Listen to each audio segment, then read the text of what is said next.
ആത്മീയ ധ്യാനത്തിൻ്റെ മൂന്നാമത്തെ ധ്യാനമാണ് ഇപ്പോൾ ഞാൻ കൂടുന്നത്. വളരെ അധികം അനുഗ്രഹദായകമായിട്ടുള്ള ഒരു അനുഭവമായത് ഈ കഴിഞ്ഞ നാളുകളിൽ എനിക്കുണ്ടായിരുന്നു. ക്രിസ്തുവിനെ എങ്ങനെ സ്വന്തമാക്കാം എന്നുള്ള കാര്യത്തെപ്പറ്റി വളരെ മനോഹരമായിട്ട് മനസ്സിലാക്കുവാനും അത് പ്രവൃത്തി കൊണ്ടുവരാനും എനിക്ക് സാധിച്ചിട്ടുണ്ട്. കഴിഞ്ഞ 1.5 കൊല്ലമായിട്ട് ഞാനിത് ദിവസവും വളരെ അത്യാവശ്യ കാര്യങ്ങളുണ്ടെങ്കിൽ മാത്രമേ പ്രാർത്ഥന ഒഴിവാക്കാറുള്ളൂ. എങ്ങനെയാണെങ്കിൽ ഇത് വളരെ ഭംഗിയായിട്ട് മുന്നോട്ട് കൊണ്ടുപോകാൻ എനിക്ക് സാധിച്ചിട്ടുണ്ട്. ആ യേശുവിൻ്റെ അനുഭവത്തിൽ വളർന്നു വരുവാനും ദൈവകൃപയാൽ ക്രിസ്തുവിനോടുള്ള ഐക്യത്തിലൊക്കെ മുന്നോട്ട് പോകുവാൻ എനിക്ക് സാധിച്ചിട്ടുണ്ടെന്നാണ് എൻ്റെ വിശ്വാസം. ഇതിന് നേതൃത്വം നൽകി ഞങ്ങൾക്ക് പ്രചോദനമായി നിന്നത് ഞങ്ങളുടെ ബഹുമാനപ്പെട്ട ജേക്കബ് അച്ഛനാണ്. അദ്ദേഹത്തിൻ്റെ എല്ലാ പ്രവർത്തനങ്ങൾക്കും ഞാൻ ഭാവുകങ്ങൾ നേർന്നുകൊണ്ടും പ്രാർത്ഥനകൾ നേർന്നുകൊണ്ടും ഞാൻ എൻ്റെ വാക്കുകൾ പ്രസിദ്ധീകരിക്കുന്നു. ഈശ്വംശിയാക്കി സ്തുതിയായിരിക്കട്ടെ. എന്നെ സംബന്ധിച്ചിടത്തോളം ഈ ധ്യാനത്തിന് വന്നത്, അതായത് നമ്മൾ ഈ വളരെ കാലം ഒരു ലക്ഷ്യമില്ലാതെ ഇങ്ങനെ അലഞ്ഞഴിഞ്ഞ് നടന്നിട്ട് ലക്ഷ്യം കണ്ടുമുട്ടുന്നില്ല, അങ്ങനെ നടന്നിട്ട് അപ്രതീക്ഷിതമായ ഒരു സമയത്ത് ലക്ഷ്യത്തിൽ എത്തിച്ചേരുമ്പോൾ ഒരു മനുഷ്യനുണ്ടാകുന്ന ഒരു സംതൃപ്തി, സന്തോഷം, അതാണ് എനിക്ക് ഈ ധ്യാനത്തിൽ വന്നപ്പോൾ അനുഭവപ്പെട്ടത്. കാരണം ഞാൻ 84 കരിസ്മാറ്റിക് ധ്യാനം കൂടുതലൂടെ ഒരു ദൈവാനുഭവം ഉണ്ടായി. ആ കാലങ്ങളിൽ ഞാൻ വാങ്ങിയതല്ല, ഓരോരുത്തരിലൂടെ ഈശോ എനിക്ക് അമൃതശ്ശ പുണ്യതയുടെയും കുറ്റശ്ശ പുണ്യതയുടെയും ഈ സെയിൻറ്റ് ജോൺ ഓഫ് ദ ക്രോസിൻ്റെയൊക്കെ പുസ്തകങ്ങളൊക്കെ എൻ്റെ തന്നു. അത് വായിച്ചു കഴിഞ്ഞപ്പോൾ എനിക്കും ഈ ആർച്ചാൽമേരിയോട് ഒത്തിരി താല്പര്യം തോന്നി. അന്നേരം ഞാനിങ്ങനെ മനസ്സുകൊണ്ട് പ്രാർത്ഥിച്ചു, ഈശോ എനിക്കും ഈ ഒരു ദൈവാനുഭവത്തിലേക്ക് എന്നെ നയിക്കണം. പിന്നെ പെട്ടെന്ന് എൻ്റെ ശത്രുവായി പിശാചനോട് പറഞ്ഞു, നീ ഇതൊക്കെ അന്നെൻ്റെ അത്യാഗ്രഹമാണ്, ഇതൊക്കെ നിന്നെപ്പോലെ ഇത്രയും കുറവും പാപബന്ധനങ്ങളൊക്കെ ഉള്ള മനുഷ്യർക്കൊന്നും ഇതൊന്നും പറ്റുന്ന കാര്യമല്ല. പക്ഷെ അന്നേരം ഞാൻ ആ പുസ്തകങ്ങളിൽ ഏതിലോ ഒന്നില്ല, അത് അമൃതശ്ശയുടെ പുസ്തകമാണെന്ന് എനിക്ക് തോന്നുന്നു, ഞാൻ വായിച്ച ഒരു സെൻറ്റൻസ് എൻ്റെ മനസ്സിലേക്ക് വന്നു. അതായത് ദൈവത്തിൻ്റെ ആത്മാവിന് സാധിക്കാത്ത ഒരു കാര്യവും ഒരു മനുഷ്യൻ്റെ ആത്മാവിൽ ദൈവാത്മാവ് പ്രചോദിപ്പിക്കുകയില്ല. ആ ഒരു ചിന്ത എന്നിലേക്ക് വന്നപ്പോഴത്തേക്ക് എൻ്റെ കുറവുകൾ എത്ര വലുതാണെങ്കിലും ദൈവത്തിന് അത് സാധിക്കുന്നുള്ളൊരു വിശ്വാസം വന്നു. പിന്നെ ഞാൻ മുന്നോട്ട് പോവുകയായിരുന്നു. കാലങ്ങളിലെല്ലാം ഈശോ നയിച്ചു, പലതരത്തിലും പല വ്യക്തികളിലൂടെ. പക്ഷെ ഒത്തിരി കഷ്ടപ്പാടുകളും സഹനങ്ങളൊക്കെ ഉണ്ടായി. പക്ഷെ അപ്പോഴൊക്കെ ദൈവത്തിൻ്റെ കരം കൂടെ ഉണ്ടായിരുന്നു. ഇവിടെ എന്നെ എത്തിച്ചു, ഈശോനെ എത്തിച്ചു. പിന്നെ പൈശാചിക പരീക്ഷണങ്ങൾ നമ്മൾ അച്ഛൻ തന്നെ നമുക്ക് പറഞ്ഞു ഇതൊക്കെ ഉണ്ടാകുമെന്നുള്ളത്. തീർച്ചയായിട്ടും ഉണ്ടാകും. പക്ഷേ നമ്മളൊന്നിനെ കണ്ട് ഭയപ്പെടേണ്ടവരല്ല. കാരണം വചനത്തിൽ തന്നെ പറയുന്നുണ്ടല്ലോ, നിങ്ങളുള്ള ലോകത്തിലുള്ളവനേക്കാൾ വലിയവനാണ്. പിന്നെ ലൂക്ക 10:19 പറയും, നമ്മൾക്ക് എല്ലാത്തിനും ചവിട്ടി നടക്കാൻ അധികാരമുണ്ട്. പിന്നെ ആധിപത്യങ്ങളെ അധികാരങ്ങളെ അവൻ നിരായുധമാക്കി. കൊളോസ്യർ 2:15 പറയുന്നു. അതായത് നമുക്കവനെ പരാജയപ്പെടുത്താനുള്ള ശക്തി നമുക്കുണ്ട്. അവൻ നമ്മളെ ഓലപ്പാമ്പ് കാണിച്ച് പേടിപ്പിക്കുക, പക്ഷേ നമ്മളെ മൂർഖൻ പാമ്പാന്ന് പറഞ്ഞ് പേടിപ്പിക്കും. പക്ഷെ നമ്മൾ അതിലൊന്നും ഭയപ്പെടരുത്. അന്നേരം നമുക്ക് ധൈര്യപൂർവ്വം മുന്നോട്ട് പോകാം. ഈശോ നമ്മുടെ കൂടെയുണ്ട്. നിങ്ങളെ വിളിച്ചവൻ വിശ്വസ്തനാണ്, അവിടുന്ന് അതനുസരിച്ച് പ്രവർത്തിക്കുക തന്നെ ചെയ്യും എന്നാണ് വചനം പറയുന്നത്. അന്നേരം നമുക്ക് ആഗ്രഹവും പരിശ്രമവും ഉണ്ടെങ്കിൽ, എളിമയോടെ നമ്മൾ ആ ഈശോയിൽ ആശ്രയിക്കുകയാണെങ്കിൽ തീർച്ചയായിട്ടും ഈശോ നമ്മളെ മുന്നോട്ട് നയിക്കും എന്നാണ് എൻ്റെ പ്രത്യാശ. നമുക്ക് ഒരുമിച്ച് പ്രാർത്ഥിച്ച് മുന്നോട്ട് പോകാം. ദൈവത്തിന് മഹത്വം. ഈ ഒരു ധ്യാനം തുടങ്ങാൻ ദൈവം പ്രേരണ അച്ഛന് കൊടുത്തതിന് ഈശോയ്ക്ക് ഒത്തിരി നന്ദി പറയുന്നു. അതുപോലെ തന്നെ അച്ഛനെ സഹായിക്കുന്ന സാറിനും മറ്റ് സപ്പോർട്ട് ചെയ്യുന്ന എല്ലാവരെയും ദൈവനാമത്തിൽ നന്ദി പറയുകയും അവിടെ എല്ലാവരെയും ഓർത്ത് പ്രാർത്ഥിക്കുകയും ചെയ്യുന്നു. ആയിരിക്കട്ടെ. എൻ്റെ പേര് മേരി കാവ്യ. ഞാൻ പൂണിത്തുറ യാക്കോസ്ലിയുടെ പള്ളിയുടെ ഇടവകക്കാരിയാണ്. ഒത്തിരി ധ്യാനങ്ങൾ ഇതിനു മുമ്പ് കൂടിയിട്ടുണ്ട്. അപ്പം കൂടുതലൊന്നും ഇനി അതിൽ നിന്ന് കിട്ടാനില്ല എന്നുള്ളത്, ആത്മീയമായിട്ട് ഒത്തിരി വളരണമെന്ന് ആഗ്രഹമുണ്ട്. പക്ഷെ അതിൻ്റെ ആഴത്തിലോട്ട് പോകാനായിട്ട് സാധിക്കുന്നില്ല. അപ്പം ഇതിലേക്ക് പോകണമെങ്കിൽ എങ്ങനെയാണെന്നുള്ള ഇതിൽ അന്വേഷിച്ച് നടക്കുമ്പോഴാണ് അച്ഛൻ്റെ ധ്യാനത്തെക്കുറിച്ച് അറിയുന്നത്. അപ്പോഴും ഇവിടെ എന്താണ് എങ്ങനെയൊക്കെയാണെന്നുള്ളതിനെക്കുറിച്ചുള്ളൊരു വ്യക്തമായ ധാരണയൊന്നും ഇല്ലായിരുന്നു. ആഭ്യന്തരഹർമ്മത്തെക്കുറിച്ചാണെന്നുള്ളത് മാത്രമേ എനിക്ക് അറിവുള്ളായിരുന്നു. പക്ഷെ ഇവിടെ വന്നു കഴിഞ്ഞപ്പോഴത്തേക്കും ആദ്യം തന്നെ പറയുവാണെങ്കിൽ രാവിലെയുള്ള മെഡിറ്റേഷൻ കൃത്യമായിട്ട് നമുക്ക് ഒരു മാനസികാരോഗ്യം അതിൽ നിന്ന് തന്നെ കിട്ടും. മുഴുവനുമായിട്ട് തന്നെ വേറെ ഒരു തലത്തിലോട്ട് കൊണ്ടുപോകുന്നു. ഒത്തിരി ശാന്തത നമുക്ക് കിട്ടുന്നു. പ്രാർത്ഥിക്കാൻ ഒരുപാട് സമയം കിട്ടുന്നു. അതുപോലെ വൈകിട്ടുള്ള നടത്തം, വ്യായാമം, ഇതെല്ലാം നമ്മുടെ മനസ്സിനെ, ഹൃദയത്തെ മാത്രമല്ല മനസ്സിനെയും ശരീരത്തെയും ഒക്കെ കുറേയും കൂടെ നന്നായിട്ട് നമുക്ക് മുന്നോട്ട് കൊണ്ടുപോകാനായിട്ട്, ആരോഗ്യപ്രദമായിട്ടും ശരീരത്തിനും മനസ്സിനും ആരോഗ്യം കിട്ടുന്ന വിധത്തിൽ ഉള്ള ഒരു വളർച്ചയാണ് ഇവിടെ നമുക്ക് കിട്ടുന്നത്. ഈ ധ്യാനത്തിൻ്റെ മറ്റൊരു പ്രത്യേകത എന്ന് പറയുന്നത് നമ്മുടെ ബുദ്ധി, ഓർമ്മ, മനസ്സ് ഇതിൻ്റെയൊക്കെല്ലാം ഒരു ആന്തരിക വിശുദ്ധീകരണത്തിന് വേണ്ടി തന്നെയായിട്ടൊരു പ്രത്യേകം സെഷനുണ്ട്. ഇതൊക്കെ നമുക്ക് പറഞ്ഞറിയിക്കാൻ പറ്റാത്തൊരു അനുഭൂതിയാണ് ഇതിലുണ്ടാകുന്നത്. അതുവരെയുള്ള നമ്മുടെ ഉള്ളിലുള്ള നെഗറ്റിവിറ്റിയൊക്കെ പെട്ടെന്ന് തന്നെ എവിടേക്കോ പോകുന്ന ഒരു അനുഭവം ഉണ്ടായി. ഒപ്പം നമ്മുടെ തലമുറകളുടെ കെട്ട്, ഇതൊന്നും എനിക്ക് ആദ്യമായിട്ടുള്ളൊരു എക്സ്പീരിയൻസാണ് ഇതെല്ലാം. പക്ഷേ അവിടെയെല്ലാം തന്നെ ഈശോ ഇറങ്ങി വരുന്നതും നമ്മളെ തൊടുന്നതും ആന്തരികമായിട്ടുള്ള മുറിവുകളൊക്കെ പെട്ടെന്ന് തന്നെ എവിടേക്കോ പോകുന്നു. ഒത്തിരി വേദനയോടെയൊക്കെ വരുന്നവർക്ക് അത് നമ്മുടെ മനസ്സ് വല്ലാണ്ട് ലൈറ്റായി പോകുന്നുണ്ട്. അപ്പം മനുഷ്യൻ്റെ ഒരു കഴിവിന് അതീതമാണെന്നുള്ളതും ഇതൊക്കെ മറ്റൊരു ഇടത്ത് എനിക്ക് ഇത്രയും ഇതായിട്ട് അനുഭവമായില്ല എന്നുള്ളതും എടുത്ത് പറയേണ്ടതാണ്. നമുക്ക് തന്നെ ഒരു സന്തോഷം, നമ്മളൊരു വല്ലാത്തൊരു ഭാരത്തോടെയാണ് വരുന്നതെങ്കിൽ മനസ്സിനെ അങ്ങേയറ്റം ഫ്രീ ആയി ഏറ്റവും ലൈറ്റായിട്ടും പൂർണ്ണമായിട്ട് ഈശോയിൽ ആശ്രയിച്ച് ജീവിക്കാൻ, മറ്റുള്ള ഒരു ചുറ്റുപാടുള്ള പ്രശ്നങ്ങളോ ഇതൊന്നും നമ്മളെ അലട്ടുന്നില്ല. എന്തും ആയാലും തന്നെയായാലും തമ്പുരാൻ കൂടെ ഉണ്ടെന്നുള്ളൊരു ബലം ഈ ശുശ്രൂഷയിൽ നിന്ന് തന്നെ നമുക്ക് കിട്ടുന്നുണ്ടെന്നുള്ളതാണ് ഏറ്റവും വലിയ സത്യം.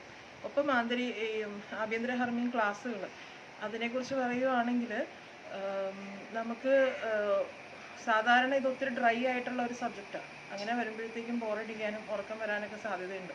പക്ഷേ ഇവിടെ അതൊന്നും ഇല്ല എന്ന് മാത്രമല്ല, അത് കുറേയും കൂടെ ഇൻട്രസ്റ്റിംഗ് ആയിട്ടുള്ള ഒരു ചർച്ചയായി എന്നുള്ളതാണ്. അത് എങ്ങനെ നമ്മുടെ ജീവിതത്തിൽ പ്രാവർത്തികമാക്കാം എന്നുള്ളതാണ്. പുസ്തകം വായിച്ചു കഴിഞ്ഞാൽ നമുക്ക് അത്രയും ഒരു ഇതിലോട്ട് നമ്മൾ എത്തണം എന്നില്ല. പക്ഷേ അച്ഛൻ്റെ നോട്ടും അതെല്ലാം നമ്മൾ വായിക്കാൻ തുടങ്ങി കഴിഞ്ഞ് കഴിയുമ്പോഴത്തേക്കും അതിൽ ജീവിക്കുക അത്ര ബുദ്ധിമുട്ടല്ല. അതിനെ കുറേയും കൂടെ പ്രാക്ടിക്കലാക്കാനായിട്ട് നമ്മളെ കൊണ്ട് സാധിക്കും എന്നുള്ളതും ഈ ഇതിൽ വന്നു കഴിയുമ്പോഴേ നമുക്ക് മനസ്സിലാകുള്ളൂ എന്നുള്ളതാണ്. എൻ്റെ പേര് ബെൽസി എന്നാണ്. ഞാൻ പൂഴിമുട്ടി പൂഴിമുട്ടി ഇടവകയാണ്, മണികണ്ഠൻചാലിൻ്റെ സ്ഥലത്ത് നിന്ന് വരുന്നു. എനിക്ക് ഈ ആഭ്യന്തര കർമ്മം എന്താണെന്ന് ഒന്നും അറിയില്ലായിരുന്നു. ഞാൻ ഇങ്ങോട്ട് വരാനിരുന്നതുമല്ല. 2 ദിവസം കൊണ്ട് എൻ്റെ ചേച്ചിയാണ് ഇവിടെ ആക്കിയത്. 10 ദിവസത്തെ ധ്യാനമാണിത്. നമ്മൾ കരിസ്മാറ്റിക് ധ്യാനത്തിനൊക്കെ പോയിട്ടുണ്ടെങ്കിൽ പോലും രക്ഷയുടെ അവസാന വാക്ക് എന്നാണ് എനിക്കും ഇതിനെക്കുറിച്ച് പറയാനുള്ളത്. അതായത് ഗുരു ശിഷ്യ ബന്ധം ഇത്ര അടുത്ത്, ഇത് വളരെ കുറച്ച് ശിഷ്യന്മാർ, 12 ശിഷ്യന്മാരെന്നൊക്കെ പറയാം, അവരുടെ കൂടെ ഇരുന്ന് ഗുരു നമ്മളെ പഠിപ്പിക്കുന്ന ഒരവസ്ഥ, ആ ഒരു ലക്ഷ്യത്തിൽ നമ്മളെ എത്തിച്ചു. അതുപോലെ പരിശുദ്ധാത്മാവിൻ്റെ കൃപ കൊണ്ട് നമുക്ക് ഒരു ലക്ഷ്യബോധം, എവിടെ എത്തിച്ചേരണം, അവസാനം നമ്മൾ എത്തിച്ചേരേണ്ടത് ഏത് അവസ്ഥയിലാണെന്നുള്ളത് പെട്ടെന്ന് നമുക്ക് വ്യക്തമായിട്ട് മനസ്സിലാക്കി തരുന്നു.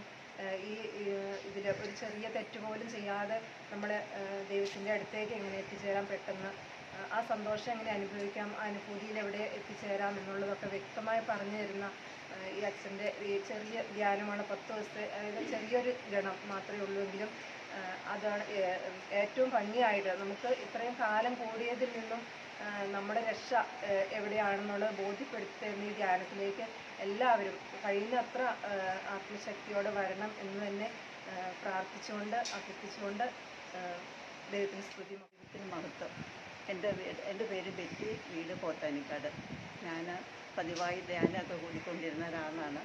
പക്ഷേ ഈ ധ്യാനത്തിന് ഇങ്ങനെ ഒരു ധ്യാനം കൂട്ടണമെന്ന് കുറച്ച് ശുദ്ധീകരണാത്മാക്കളുടെ രക്ഷയും അങ്ങനെയുള്ള ആത്മീയ വളർച്ച കൊടുക്കുന്ന ധ്യാനമാണെന്ന് എനിക്ക് മനസ്സിലായി. പൗലോസ് യൂട്യൂബിൽ കൂടിയാണ് ധ്യാനത്തിന് ഞാൻ ചേർന്നത്.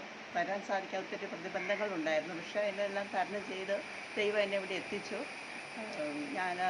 എനിക്ക് കുറച്ച് ഭയപ്പാടും ഒക്കെ ഉള്ളൊരു ആളായിരുന്നു. ഒത്തിരി തടസ്സങ്ങളുണ്ടായിരുന്നു. പക്ഷെ ഇതിനേക്കാൾ ഈ ധ്യാനം കൂടാനായിട്ട് ദൈവം എന്നെ നേരത്തെ ഒരുക്കി. ഒത്തിരി വചനത്തിൻ്റെ അഭിഷേകമുള്ള ധ്യാനം, ഓൺലൈൻ ധ്യാനമൊക്കെ കൂടാൻ എനിക്ക് സാധിച്ചു. അതെനിക്കിതിന് ഒത്തിരി ഉപകാരമായി. ഞാൻ ഒത്തിരി കുറച്ച് ഭയപ്പാടും അങ്ങനെ ഒരു വിശ്വാസക്കുറവൊക്കെ ഉള്ള ആളായിരുന്നു. എനിക്ക് ആ പൂർണ്ണമായി ദൈവം കൂടിയുണ്ടെന്നുള്ളൊരു പൂർണ്ണമായി ബോധ്യം കിട്ടി. അതുകൊണ്ട് തന്നെ പൂർണ്ണമായി ഭയപ്പാടിൽ നിന്ന് എനിക്ക് മോചനം കിട്ടി. പിന്നെ വ്യക്തിജീവൻ ലക്ഷ്യമാക്കിയുള്ള യാത്രയാണല്ലോ നമ്മുടെ. അപ്പോൾ അതിന് എത്തിക്കാനായിട്ട് എങ്ങനെ പ്രാർത്ഥിക്കണം അങ്ങനെയൊക്കെ ഒരു ബോധ്യമൊക്കെ കിട്ടി. ധ്യാനം കൂടുന്നത് എല്ലാവർക്കും ഒരു ഉപകാരപ്രദമായിട്ടാണെന്ന് എനിക്ക് സാക്ഷ്യമായിട്ട് പറയാനുള്ളത്. ഈ ധ്യാനം നയിച്ച അച്ഛനും സഹായിച്ച എല്ലാവരെയും ദൈവം അനുഗ്രഹിക്കട്ടെ എന്ന് പ്രാർത്ഥിച്ചുകൊണ്ട് ദൈവത്തിന് മഹത്വം. ഈശംശയ്ക്കും സ്തുതിയായിരിക്കട്ടെ. എൻ്റെ പേര് ഷേളി ബെഞ്ചി. ഞാൻ വിശുദ്ധ മറിയം ത്രേസ്യയുടെ ജന്മനാടായ പുത്തൻചെറിയിൽ നിന്നാണ് വരുന്നത്. ഞാൻ യൂട്യൂബിലൂടെ ആഭ്യന്തര ഹർമ്മധ്യാനത്തെക്കുറിച്ച് കേട്ടുവെങ്കിലും ആത്മീയമായി അധികം വളരാത്തത് കൊണ്ട് ആ ഭാഷ ദഹിക്കാൻ അല്പം പ്രയാസമുണ്ടായിരുന്നു. ഞാൻ ആത്മീയമായി വളരണമെന്ന് ആഗ്രഹിക്കുന്ന ഒരു ഉൾവിളി ഇതിൻ്റെ പിന്നിലുണ്ടായിരുന്നു. അതിനുവേണ്ടി എനിക്കൊരു ദുരന്തം അല്ലെങ്കിൽ വലിയൊരു അപകടം നേരിടേണ്ടി വന്നു ഇവിടെ എത്തിപ്പെടാനായിട്ട്. ഏറെ നാളത്തെ ഒരു ആഗ്രഹമായിരുന്നു ഈ ധ്യാനം കൂടുന്നതിന് വേണ്ടിയിട്ട്. ദൈവത്തിൻ്റെ തിരുമനസ്സുകൊണ്ടും ഭർത്താവിൻ്റെ നല്ല മനസ്സുകൊണ്ടും അതിനെനിക്ക് സാധിച്ചു. ഈ ധ്യാനത്തെക്കുറിച്ച് പറയുകയാണെങ്കിൽ മറ്റ് ധ്യാന കേന്ദ്രങ്ങളെ അപേക്ഷിച്ച് ഇവിടുത്തെ ഈ ധ്യാനം ഒരു വെറൈറ്റി ആയിരുന്നു. കാരണം എന്ന് വെച്ച് കഴിഞ്ഞാൽ സക്രാരിയിൽ വസിക്കുന്ന ഈശോയുടെ ആ തിരുസ്വരൂപം എടുത്ത് ഓരോരുത്തരുടെയും തലയിൽ വെച്ച് പ്രാർത്ഥിക്കുന്ന ഒരു അനുഭവം. ഇതുവരെ നമ്മൾ ഈശോയെ ആ സക്രാരിയിൽ ഈശോയെ തൊട്ടും മുത്താൻ മാത്രമേ നമുക്ക് സാധിച്ചിട്ടുള്ളൂ. അതൊരു വലിയ അനുഭവമായിരുന്നു. അതുപോലെ തന്നെ ഇവിടെ ഈശോയുടെ തിരുരക്തം വൈദികൻ നമ്മുടെ നാവിൽ ഒഴിച്ചു തരുന്ന ആ ഒരു ശുശ്രൂഷയും അതും വളരെ അനുഭവം നൽകുന്ന ഒരു ശുശ്രൂഷയായിരുന്നു. ഈ ക്ലാസ്സിനെ കുറിച്ച് പറയുകയാണെങ്കിൽ അച്ഛൻ്റെ ക്ലാസ് ടോട്ടലി ഫ്രണ്ട്ലി ആൻഡ് സ്പിരിച്വലായിരുന്നു. 9 ദിവസം 9 മണിക്കൂർ കടന്നു പോയ പോലെയാണ് ഞങ്ങൾക്ക് ഓരോരുത്തർക്കും അനുഭവപ്പെട്ടത്. ഈ ആഭ്യന്തര കർമ്മധ്യാനത്തിൽ നമ്മളിവിടെ വരുമ്പോൾ വചനത്തിൽ അനുസൃതമായ വചനം കൊണ്ട് ജീവിക്കാൻ, അത് ആ ജീവിതം ക്രമപ്പെടുത്തുവാനായിട്ട് ഈ ആഭ്യന്തര കർമ്മധ്യാനത്തിലൂടെ നമുക്കെല്ലാവർക്കും ഇത് പ്രയോജനപ്പെടുമെന്ന് എനിക്ക് ഉറപ്പുണ്ട്. യങ്സ്റ്റേഴ്സിനോട് പറയാനുള്ളത്, നിങ്ങളൊക്കെ നേരത്തെ വന്ന് ഈ ദൈവാനുഭവം സ്വായത്തമാക്കണമെന്ന് ഞാൻ പ്രാർത്ഥിക്കുന്നു, ആശംസിക്കുന്നു. ഈശംശയ്ക്കും സ്തുതിയായിരിക്കട്ടെ. 1 പത്രോസ് 5:24 പറയുന്നുണ്ട്, എന്നെ വിളിച്ചവൻ വിശ്വസ്തനാണ്, അവൻ അതനുസരിച്ച് പ്രവർത്തിക്കുമെന്ന്. ഞാൻ ധ്യാനത്തിന് പോരാടുമ്പോൾ എനിക്ക് കിട്ടിയ വചനം ഇതായിരുന്നു. പല തടസ്സങ്ങളുണ്ടായിട്ടും ആ വിളിച്ചവൻ ഇവിടെ എന്നെ എത്തിച്ചു. അതിന് ഈശോയ്ക്ക് ആദ്യം നന്ദി. പിന്നെ ഇതിൻ്റെ ഇവിടേക്ക് വരാൻ എന്നെ സഹായിച്ച ഒത്തിരി പേരുണ്ട്, പ്രാർത്ഥനയിലൂടെയും മറ്റും. അവർ ദൈവം അനുഗ്രഹിക്കട്ടെ എന്ന് പ്രാർത്ഥിക്കുന്നു. പിന്നെ ഈ ധ്യാനത്തിൻ്റെ ഏറ്റവും വലിയ പ്രത്യേകത ശാന്തതയുള്ളൊരു ധ്യാനമാണ്. മറ്റു ധ്യാനങ്ങളെ അപേക്ഷിച്ച് നമുക്കിവിടെ ഒരു അപ്പനും മക്കളും അടങ്ങുന്ന ഒരു കുടുംബത്തിൻ്റെ ഒരു പ്രതീതിയായിരുന്നു. അപ്പോൾ ഒരു കുടുംബം ദൈവത്തെക്കുറിച്ചും ദൈവത്തിൽ വളരാനായിട്ടും നമ്മൾ പഠിപ്പിച്ചു തരുന്നത്, അത് ഏറ്റവും കൃത്യമായ രീതിയിൽ പറഞ്ഞു തരുമ്പോൾ നമുക്കൊരു പേടി കൂടാതെ അല്ലെങ്കിൽ വളരെ സ്നേഹത്തോടു കൂടി അത് ആശയവിനിമയം നടത്താൻ സാധിച്ചത് ഈ ധ്യാനത്തിൻ്റെ ഏറ്റവും വലിയൊരു പ്രത്യേകതയാണ്. പിന്നെ എൻ്റെ നോട്ടത്തിൽ അത് പറയാൻ പാടില്ല എന്നറിയില്ല, ഹൃദയം പരിശോധിക്കുന്ന ദൈവമാണ്. ആ ദൈവത്തിന് മുന്നിൽ ഞാൻ പിതാവായ ദൈവത്തിൻ്റെ ഡാഡിയായും പുത്രനായ ദൈവത്തിൻ്റെ ഭയ്യയായും പരിശുദ്ധാത്മാവായ ദൈവത്തിൻ്റെ ചങ്കായാണ് കണ്ടിരുന്നത്. അവരോടൊരു ഇൻറ്റിമസി വരണമെന്ന് ഒരു ആഗ്രഹം ഉണ്ടായിരുന്നു. അത് ഈ ധ്യാനത്തിലൂടെ സംഭവിച്ചു. കാരണം നമുക്ക് എപ്പോഴും നമ്മുടെ എന്തും ഏതും തുറന്ന് പറയാൻ, നമ്മൾ കേൾക്കാൻ 24 മണിക്കൂറും നമ്മൾ എല്ലാം മനസ്സിലാക്കിക്കൊണ്ടിരിക്കുന്ന അവരുടെ ഒത്ത് കഴിയാൻ പറ്റുന്നത് നമ്മുടെ ജീവിതത്തിൻ്റെ ഏറ്റവും വലിയൊരു ഭാഗ്യമാണ്. ആ വിശ്വസിക്കാനായിട്ട് എനിക്ക് തന്ന 1 തെസ്സലോനിക്ക 5:24 വചനത്തിൻ്റെ ഒപ്പം തന്നെ അതിൻ്റെ ബാക്കിലൊരു വചനമുണ്ട്, നിങ്ങൾ വിളിച്ചവൻ്റെ നന്മകൾ പ്രകീർത്തിക്കുക. 1 പത്രോസ് 2:10. അപ്പോൾ ഇനിയുള്ള എൻ്റെ ജീവിതത്തിൽ ഒന്നും കൂടി ഒരു പടിയും കൂടിയും അവരോടൊത്ത് ആ എന്താ പറയുക, പിതാവും പുത്രനും പരിശുദ്ധാത്മാവുമായി കിട്ടിയ ആ ഐക്യത്തിൽ ഒന്നും കൂടിയും ഒരു പടിയും കൂടി മുന്നോട്ട് പോകാനും ആ കിട്ടിയ സ്നേഹം മറ്റുള്ളവർക്ക് പകർന്നു കൊടുത്ത്, അതുപോലെ നമ്മുടെ ആത്മാവിൻ്റെ സൗന്ദര്യം ഏറ്റവും കൂടുതൽ മനസ്സിലായത് ഈ ധ്യാനത്തിലാണ്. മറ്റേത് ദൈവം സ്വന്തം ഛായയിൽ സൃഷ്ടിച്ചു. അപ്പോൾ ഈ ദൈവം സ്നേഹമാണ് പറയും, പക്ഷെ അതിൻ്റെ പൂർണ്ണ രൂപം മനസ്സിലായിരുന്നില്ല. അത് നമ്മുടെ ആത്മാവിൻ്റെ സൗന്ദര്യം, അതായത് ആത്മാവാണ് ദൈവം സ്നേഹത്തിൽ സൃഷ്ടിച്ചതെന്ന് ഇപ്പോൾ ഈ ധ്യാനത്തിലാണ് വെച്ച് കൂടുതൽ മനസ്സിലായത്.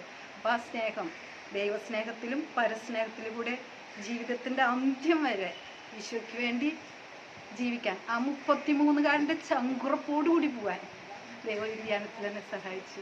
അതിൻ്റെ പിന്നിൽ പ്രവർത്തിച്ച എല്ലാവരെയും ഏറ്റവും മുകളിൽ പ്രവർത്തിച്ച ദൈവത്തിനും നന്ദി. ഈശോമിശിഹായ്ക്ക് സ്തുതിയായിരിക്കട്ടെ. എൻ്റെ പേര് ബിന്ദു തോമസ്. ഞാൻ ചങ്ങനാശ്ശേരി അതിരൂപതയിലെ സെൻറ്റ് ജോസഫ് രാമങ്കേരി ഇടവകയിൽ നിന്നാണ് വരുന്നത്. ഈ ആഭ്യന്തര കർമ്മ ധ്യാനത്തെക്കുറിച്ച് എനിക്ക് പറയാനുള്ളത്, അവർണ്ണനീയമായ ദാനത്തെക്കുറിച്ച് കർത്താവെ അങ്ങേക്ക് സ്തുതി. ദൈവത്തിൻ്റെ വചനങ്ങൾ ഇത്രയും ഗൂഢമായ വാക്കുകളും ഇതുമൊക്കെ നമ്മൾക്ക് പറഞ്ഞു തരാനായിട്ട് ദൈവം നമ്മെ തിരഞ്ഞെടുത്തതിനെ ഓർത്ത് നമ്മളുടെ ഒന്നും കഴിവുകളല്ല, ദൈവത്തിൻ്റെ കൃപ മാത്രമാണെന്ന് നമുക്ക് കുറച്ച് വിശ്വസിക്കാം. വളരെയേറെ സന്തോഷം തരുന്ന ആധ്യാത്മിക തലങ്ങളിലേക്ക് ഇറങ്ങാൻ പറ്റുന്ന വളരെ അനുഗ്രഹപ്രദമായ ഒരു ധ്യാനം. ഇതിലേക്ക് നമ്മൾ കടന്നു വരുവാനായിട്ട് ദൈവം നമ്മളുടെ ആത്മാക്കളെ കാണുന്നു എന്നുള്ളതാണ് ഇതിൻ്റെ ഏറ്റവും വലിയ സവിശേഷത. വളരെ നിശബ്ദമായി ദൈവത്തോട് സംസാരിക്കാനും നമ്മളുടെ ഒരു കൂട്ടുകാരനെ പോലെ എല്ലാം പറയാനും ഒക്കെ ഉള്ളൊരു സാഹചര്യം, പ്രാർത്ഥനയുടെ ആഴങ്ങളിലേക്ക് ഇറങ്ങാനായിട്ട് ഈ ധ്യാനം നമ്മളെ വളരെ സഹായിക്കുന്നു. അതോടൊപ്പം തന്നെ മറ്റു ധ്യാനങ്ങളിൽ നിന്നും വ്യത്യസ്തമായിട്ട് ഈശോ നമ്മുടെ ഒപ്പം ഇരുന്ന് നമുക്ക് എല്ലാ കാര്യങ്ങളും പറഞ്ഞു തരുന്ന ഒരു അനുഭൂതി. വളരെ കുറച്ച് ആളുകളേ ഉള്ളൂ, എല്ലാം നമ്മളുടെ ഒരു കുടുംബം പോലെ ഒത്തിരി ഷെയർ ചെയ്യാൻ പറ്റുന്ന ഒക്കെയുള്ള ഒരു അനുഭവമാണ് ഈ ധ്യാനത്തിൽ നിന്ന് കിട്ടിയത്. ജീവിതത്തിൽ ഒരിക്കലെങ്കിലും ഈ ധ്യാനത്തിൽ കൂടണമെന്ന് എല്ലാവരും പ്രാർത്ഥിച്ചൊരുങ്ങുക.